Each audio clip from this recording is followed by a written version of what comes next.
Good morning, students. Welcome to online class of SST.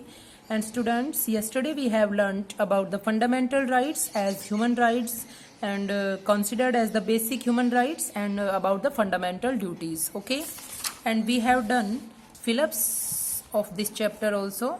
Today we will do true false of this chapter. Let's start now.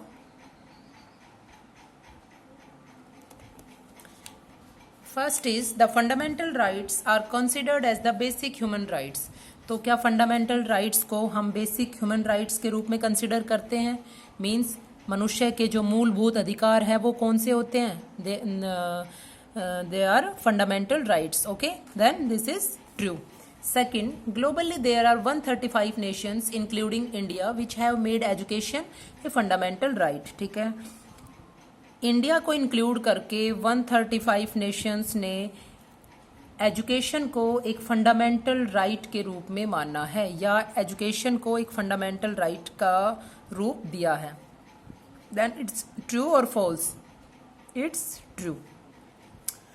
Third, preservation of one's culture as well as conservation of the rights. ठीक है, किसी की संस्कृति means culture या फिर उसके rights को conserve करना, संरक्षण करना या बचाना of the rights of the minorities constitutes cultural and educational rights. ठीक है, तो ये हमारे कौन से राइट्स में आता है?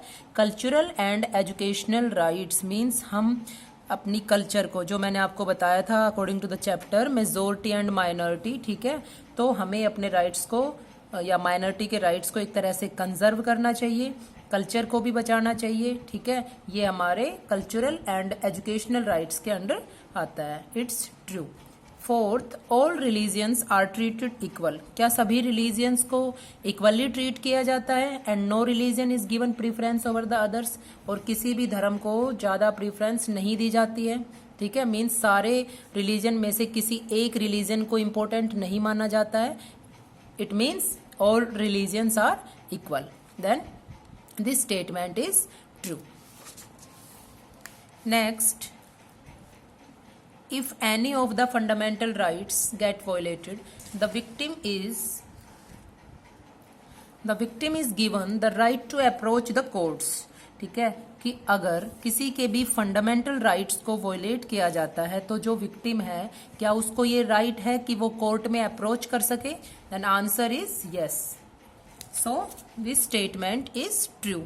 Sixth point, the Indian Constitution provides right against exploitation which protects them from human trafficking and forced labor. Indian Constitution ने एक right प्रोवाइड किया है जो है राइट अगेंस्ट एक्सप्लॉयटेशन. ठीक है, तो ये किस चीज को विरोध करता है?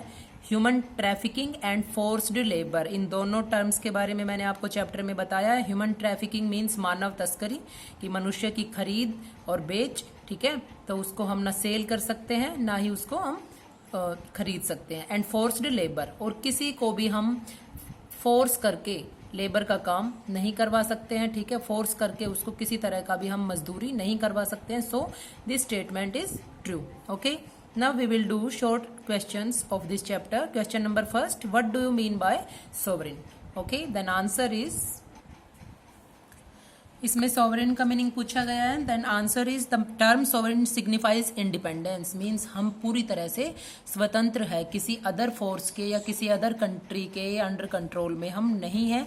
Second point, it means that India is free from external control, कि हमारा जो भारत है वो किसी भी बाहरी नियंत्रण में नहीं है, उससे बिल्कुल फ्री है. मीन्स किसी और कंट्री का नियंत्रण हमारे ऊपर नहीं है. Third, India has its on government. Bharat के पास अपनी सरकार है. ठीक है, अपना फ्लैग है, नेशनल एंथम है, आप सभी चीज़ें जो है देख सकते हो. Which makes her own laws. तो जो हमारी सरकार है वो अपने कानून खुद बनाती है. And govern her own citizens, और अपने नागरिकों को खुद गवर्न करती है, खुद ध्यान रखती है. ठीक है, then this is the term of sovereign, means प्रभुसत्ता. Question number 2, what do you mean by socialist? Socialist का क्या मीनिंग है? First, objective of this term is promoting social and economic equality, ठीक है, सोशल और इकोनॉमिक इक्वालिटी को promote करना ही इसका ऑब्जेक्टिव है सोशलिस्ट का। सोशलिस्ट मीन्स एक तरह से समाजवादी, मीन्स किसी एक इंडिविजुअल एक पर्सन के बारे में ना सोच के सभी के बारे में सोचे, मीन्स सभी को हम इक्वल करने की कोशिश करें। Then first point is objective of this term is promoting social and economic equality, सामाजिक और आर्थिक समानता को बढ़ावा दे, ठीक है। Second point social equality means equal treatment of all. तो सोशल इक्वालिटी का क्या मतलब है? सामाजिक समानता।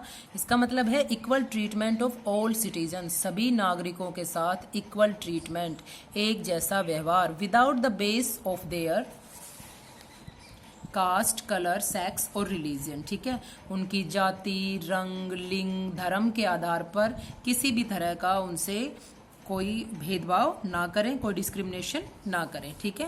थर्ड आता है, थर्ड पॉइंट इसका, economic equality refers to fair distribution of wealth among all people, ठीक है। हम देखते हैं कि वेल्थ का इक्वल डिस्ट्रीब्यूशन ना होने के कारण क्या होता है कि कुछ लोग बहुत ज़्यादा रिच हो जाते हैं और कुछ बहुत ज़्यादा पुअर। तो इकोनॉमिक इक्वालिटी का मतलब है आर्थिक समानता, ठीक है।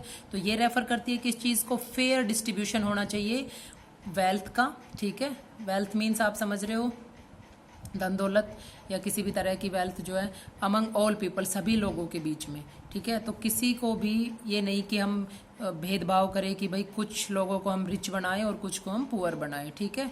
तो ये वैसे तो इंडिविजुअली डिपेंड करता है सभी की इनकम बेस पे, बट उसमें एक इक्वालिटी के बेस पे हम यहाँ पे इसको पढ़ रहे हैं कि आर्थिक समानता भी पूरी तरह से होनी चाहिए, फेयर डिस्ट्रीब्यूशन होना चाहिए वेल्थ का। Now question number 3, what do you mean by secular, ठीक है। There is answer is there is no state religion in our country. As you all know, हमारे कंट्री में कोई भी स्टेट रिलीजन नहीं है, मीन्स एक पर्टिकुलर रिलीजन, पर्टिकुलर धर्म को नहीं अपनाया गया है। All the religions are treated equally in our country. सभी रिलीजन को, सभी धर्मों को समान दर्जा दिया जाता है, इक्वली ट्रीट किया जाता है हमारे देश में, ठीक है। Third point is every citizen is allowed to practise his her own religion. हर एक नागरिक को, प्रत्येक नागरिक को ये परमिशन है कि वो अपने धर्म को अपना सकता है, उसका प्रचार कर सकता है, ठीक है। तो ये फ्रीडम है, ठीक है, रिलीजन से related. Fourth point is according to our constitution there is no discrimination. हमारे संविधान में ये लिखा गया है कि कोई भी डिस्क्रिमिनेशन नहीं होगा on the ground of religion. Ground of religion means religion के बेस पे, रिलीजन के आधार पे किसी के साथ भी कोई डिस्क्रिमिनेशन, कोई भेदभाव, कोई अत्याचार नहीं किया जाएगा। सभी धर्म समान है, कोई भी व्यक्ति अपने अकॉर्डिंग कोई भी धर्म अपना सकता है, ठीक है। Now question number 4, what do you mean by democratic? Answer, first point is according to this term that citizens in India choose their representatives through elections held every 5 years, ठीक है। अगर हम बात करें डेमोक्रेसी की, what do you mean bye democracy, ठीक है। तो डेमोक्रेसी का मीन क्या है कि एक तरह से लोकतंत्र जो है वो क्या है, लोगों का तंत्र, मीन्स एक ऐसी पावर, एक ऐसी फ्रीडम जो लोगों के पास है कि वो अपने रिप्रेजेंटेटिव को खुद चूज कर सके, ठीक है। और वो किस प्रोसेस के तहत हम कर सकते हैं?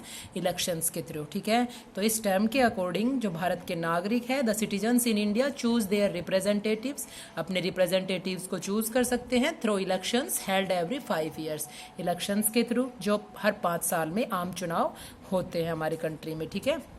Second point, in India, all the adult citizens are allowed to vote under the universal adult franchise. सार्वभौमिक वयस्क मताधिकार के अनुसार हर एक एडल्ट सिटीजन को, ठीक है, अलाउ किया गया। एडल्ट सिटीजन कौन मीन्स जिनकी 18 ईयर्स से अबोव एज है या जो 18 ईयर्स से है, तो एक एज लिमिट फिक्स की गई है। तो उसके according all adult citizens are allowed to vote under the universal adult franchise. Universal adult franchise के अंडर एडल्ट सिटीजन्स वोट डाल सकते हैं और अपने रिप्रेजेंटेटिव को चूज कर सकते हैं। Okay students, now tomorrow we will do remaining questions with 2 short and long questions. Okay, thanks for watching.